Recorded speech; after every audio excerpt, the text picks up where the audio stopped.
So, magandang araw po. Ito po yung sigaw ng bayan, sigaw ng taong bayan. Pakinggan po natin. Impeach nga, impeach, hindi nga impeach. Impeach. Impeach Sara Duterte, sigaw ng taong bayan. Milyon-milyones, oh. Paano pag naging presidente kaya to? Eh, laki pa naman ng confidential fund ng presidente. Halos 100 milyon. 1 billion nga yata eh. Eh, lalong yayaman to, lalong mamamayagpag to, lalong dadaming tutumbang Pilipino dito. Tangina nga yun. Ayan, dalhin na sa korte.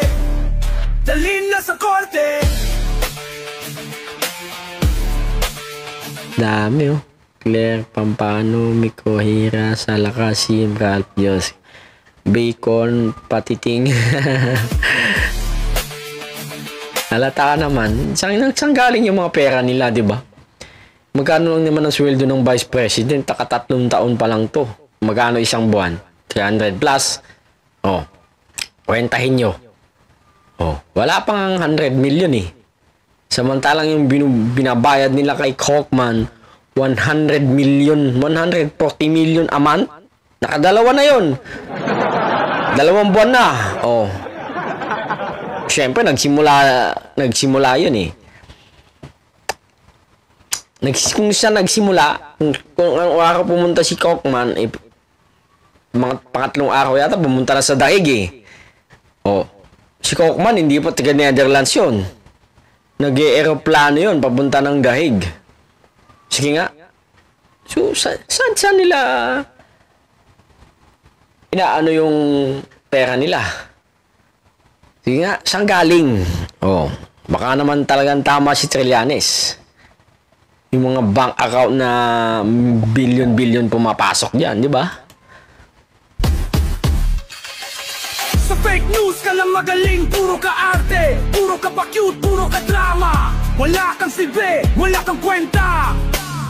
Sara Duterte, isa kang mandarabong bruha. May not like my answer. She may not like how I answer. She may not like...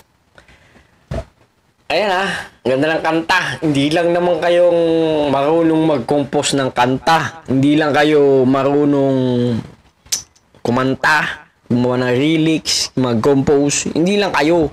Marunong din kami. Di ba? Ang dami yung Duterte, bla bla, etc. Uy. Kami din.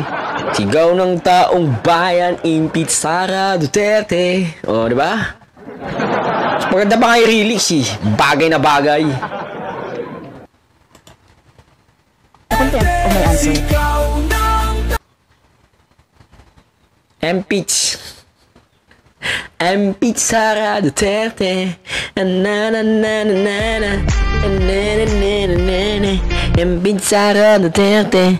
Namu Sara Duterte. Impeach Sara Duterte.